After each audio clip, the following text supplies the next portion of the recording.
কোকৰাঝাৰ জিলাৰ বিঘমুৰিত ১৭০তম চাওতাল সকলৰ জাতীয় সংহতি দিৱস উদযাপন কৰিবলৈ অভ্যৰ্থনা সমিতি গঠন। সমগ্ৰ দেশতে চান্তাল শ্বহীদ বিশেষকৈ সিধু মুৰ্মু আৰু কানহু মুৰ্মু বীৰত্ব আৰু ত্যাগক সন্মান জনাই অহা ৩০ জুন তাৰিখে হুল দিৱস হিচাপে পালন কৰে।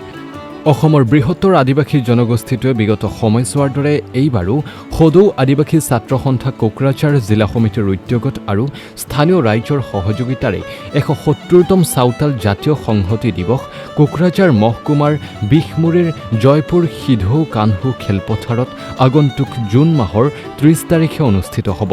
চাওতাল জাতীয় সংহতি দিৱসৰ মুঠ ৫১ জনীয়া উদযাপন অভ্যৰ্থনা সমিতি গঠন কৰে।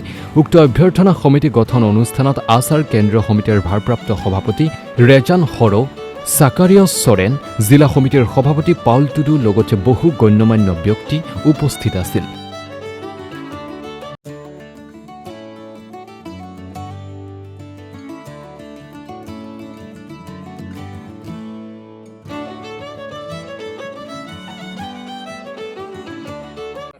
ইমান দুখ লগা কথা। আজি মাটি পাট্টা 1996 পৰা আমি চিঠি দি এতিয়ালৈকে বহুত আমি জাগাত যাই পোৱা নাই। আজি আমাৰ বিদ্ৰোহী সংগঠন কেইটাক আলোচনাৰ নামত ইহঁতক ৩ লাখ টাকা ধৰাই দিছে, ৩ লাখ টাকাও পোৱা নাই।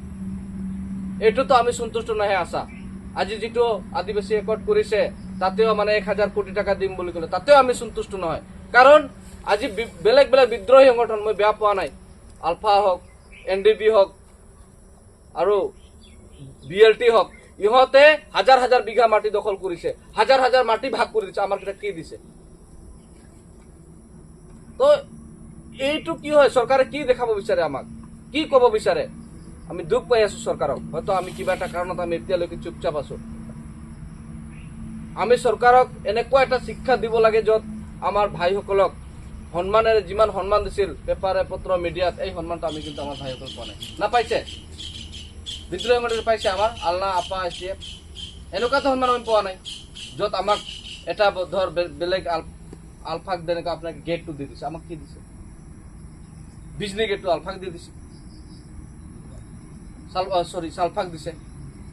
ক'ত এটা সিধু কানহু ফিল্ড বোলে আৰ্ট ফিলিং কৰিব দিছো মাটি, আমাৰ ফিল্ডৰ নামে নাছিল জংগল ফিল্ড বুলি, তাতে সিধু কানহু মানে ফিল্ড বুলি ঘোষণা কৰি এইটো গভৰ্ণমেণ্টৰ খাতাত লিখিছো। এইবাৰ যদি গভৰ্ণমেণ্ট ইয়াত আৰ্ট ফিলিং কৰিম তো সিধু কানহু ফিল্ড বুলি আৰ্ট ফিলিং কৰিব লাগে। আমাৰ যি গাঁও বুঢ়াবিলাক আছে তেতিয়াহে আমাক চিনি পাব। আপোনালোকে দেখিব এটা ৰাস্তা বোলে অমুক বৰ্মপথ, তুমুক বৰ্মপথ, আমাৰ ক'ত? এইটো আৰম্ভ নকৰিলে আমাৰ আদিবাসীবিলাক একে দিনে দিনে শেষ হৈ যাব। আজি আপোনালোকে কেইটামান মুৰব্বী কেইটা আছে, আমি ভালকে আছো। আপোনালোকে আমাৰ মাজৰ পৰা যাওক, আমাৰ সমাজৰ পৰা যাওক, চাব আমি কেনেকৈ চিতিৰ ভিতৰত হৈছো। আপোনালোকে যেতিয়া আছে এটাই সংগঠন ইমান শক্তিশালী আছিলে, আপোনালোকৰ মাটি বাৰী এটা মানে ইমান আছিলে, আজি চালা এক পোৱা মাটি নাই, এটা MLA নাই, আমাৰ এটা MCLA নাই। এইটোৱে আমাৰ আন্দোলন। আমি লিডাৰ হৈছো, চবক আমাৰ লিডাৰকে ধ্বংস কৰাৰ ষড়যন্ত্ৰ আমি, হয় নে নহয়? তো আমি কৈছো যে আমি আমাৰ মহিলা ক'লে যে আমি এক হৈ এক জেগাতে মানে সংগঠনটো বা যিমান মুৰব্বী আছো প্ৰগ্ৰামটো কৰিম। আৰু এতিয়া চবে পাতিব, কাৰণ দলৰ পৰা ১ টকা নলৈকে যদি পাতিব পাৰো কপি কৰি হতে আমাৰ ভয়তে কপি দেচোন। চবৰ ঘৰে ঘৰে এটা মুৰ্গী লৈ আহোঁ, 1 কেজি কৰি চাউল লৈ আহোঁ, আমি চান্দা নতুলিম কোনো MLA মন্ত্ৰীৰ পৰা, হয় না নহয়? তেতিয়াহে আমাক ভয়। হুলটো আমাৰ বাইদেউ ক'লে অলপ আগত, আমাৰ অন্তৰৰ হুলটো জাগাব লাগিব। মই যোৱাবাৰ মহাসভা কৰিছিলোঁ, আমি কাৰো পৰা কালেকশ্যন কৰা নাই।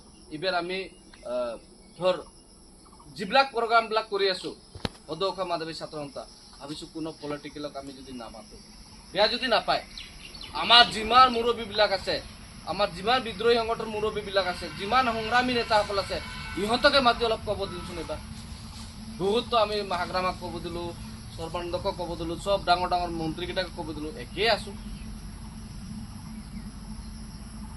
একবাৰ খালি আমাৰ সব লিডাৰ যিবিলাক সংগ্ৰাম কৰিছিল প্ৰথমৰ পৰা, আমাৰ যিবিলাক বহুত কিন্তু জাতিৰ কাৰণে আহিব। তো মই এনেকুৱা ভাবি আছো, যদি 1-1.5 লাখ টাকা আমাৰ বাজেট আছে, 2 লাখ টাকা মান, 1 লাখ টাকা আমি চেন্ট্ৰেল কমিটি ৰিক্স লম, আপোনালোকে ৰাইজে 1 লাখ টাকা মান ৰিক্স লম, কাৰণ আমাৰ মুৰব্বী কেইটাতো আছে। তাই আজি সঁচাকৈ কেন্দ্ৰীয় সমিতি মহাসভাত আমি যিটো ৰিজলিউশ্যন লৈছিলোঁ যে সিধু কানহু দিৱসটো 174তম চিটুকানি দিৱস আমি জয়পুৰ ইয়াতে পাতিম বুলি যি সিদ্ধান্ত লৈছিল ইয়াৰ কাৰণে ৰিচেপশ্যন কমিটি আগতীয়া গঠন হৈছিল, কিন্তু আজি পূৰ্ণাংগভাৱে গঠন কৰাৰ কাৰণে আমি বহিছোঁ। আৰু আজি সদৌ অসম আদিবাসী ছাত্ৰ সন্থা মই ভাৰপ্ৰাপ্ত সভাপতি হৈ এই জয়পুৰ ফিল্ডটো আমি সিধু কানু ফিল্ড বুলি ঘোষণা কৰিছোঁ। আৰু ইয়াত সিধু কানু ফিল্ড বুলি আমি এইকাৰণে ঘোষণা কৰিছোঁ কাৰণ প্ৰত্যেক বছৰ সিধু কানু আমি পাতোঁ আৰু পাতাৰ পিছত আমি হয়তো এই ফিল্ডত আমি নহওঁ। এইকাৰণে আজিৰ পৰা আমি জয়পুৰ নহয় সিধু কানু ফিল্ড আৰু জয়পুৰ সিধু কানু ফিল্ড বুলি আমি আজিৰ পৰা এইটো ঘোষণা কৰিছোঁ।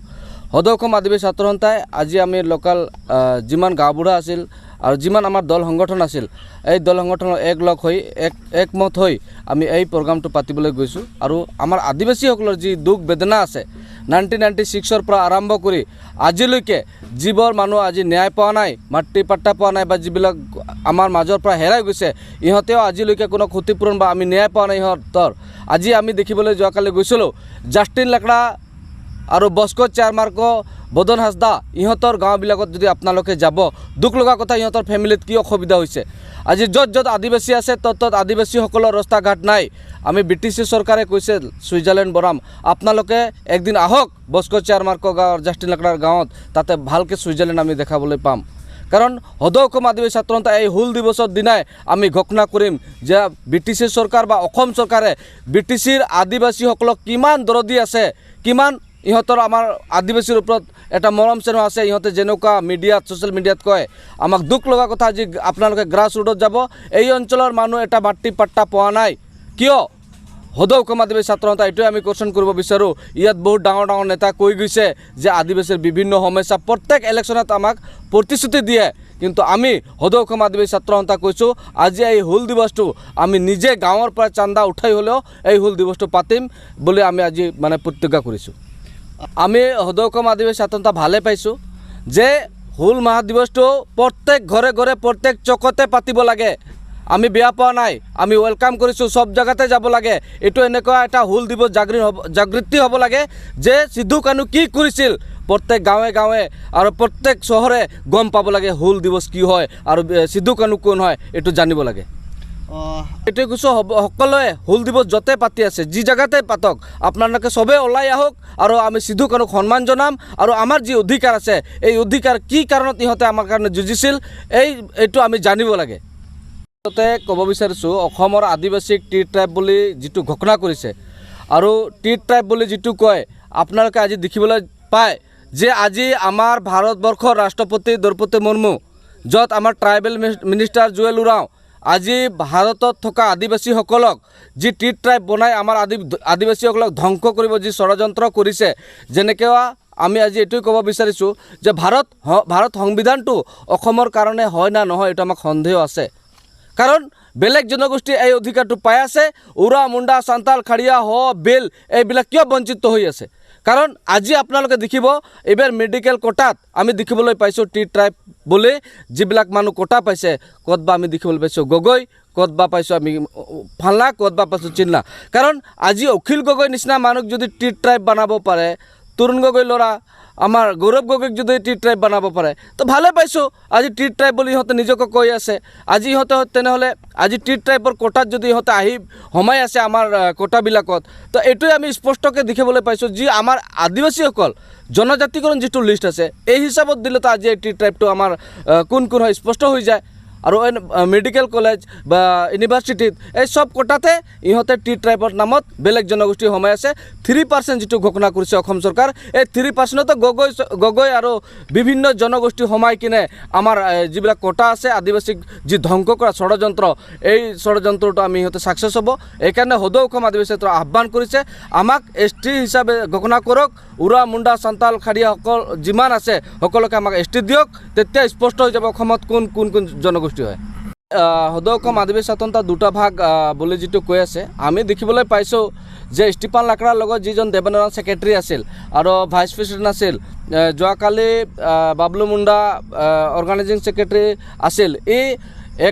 ইহঁতে ইউনিফিকেশ্যন নামত যি নাটক চলি আছে তো ইহঁতে বন্ধ কৰি ইহঁতে আমাৰ লগত একেলগে কাম কৰিম বুলি কিবা এটা ধুমুহা আমাৰ মাজত আহিছিল। এই ধুমুহাৰ কাৰণে হেৰাই গৈছিলোঁ হয়তো। চবে এক লগ হৈ আজি আমাৰ মাজত আমি যিটো মই য'ত প্ৰেচিডেণ্ট হৈছোঁ তাতে প্ৰদীপ নাগ প্ৰেচিডেণ্ট আছিল, তাতে দেৱেন ওৰাঙে আজি জেনেৰেল ছেক্ৰেটাৰী হৈ আমাৰ ভাৰপ্ৰাপ্ত ছেক্ৰেটাৰী হৈ কাম কৰি আছে। তো আমাৰ অতি শীঘ্ৰে এইটো এক হৈ যাব আৰু এক হোৱাৰ কাৰণে যিটো আমি প্ৰচেষ্টা লৈছোঁ, আমি চবে যোৱাকালি ধুবুৰীৰ যিমান টীম আছিল, ধুবুৰীৰ পৰা যিমান আমাৰ বিভাজিত বুলি যিটো ওলাইছিল, ধুবুৰীৰ চব ল'ৰা এক হৈ গ'লোঁ, ধেমাজিৰ পৰা যিমান আছিল চবে এক হৈ গ'লোঁ। তো লাহে লাহে আমাৰ যিটো আমাৰ মাজত হেৰুৱা বন্ধুসকল এক লগ হৈ সংগঠনটো শক্তিশালী কৰাৰ কাৰণে মই এটা প্ৰচেষ্টা লৈছোঁ। আমি চবে আমাৰ চেণ্ট্ৰেল কমিটি আৰু সকলোকে ৱেলকাম কৰি আছোঁ যে আমি এক হৈ কাম কৰিম, এক হৈ থাকিম আৰু আমাৰ আদিবাসী যিবিলাক সমস্যা আছে সমাধান কৰিবৰ কাৰণে আমি আগবাঢ়ি যাম।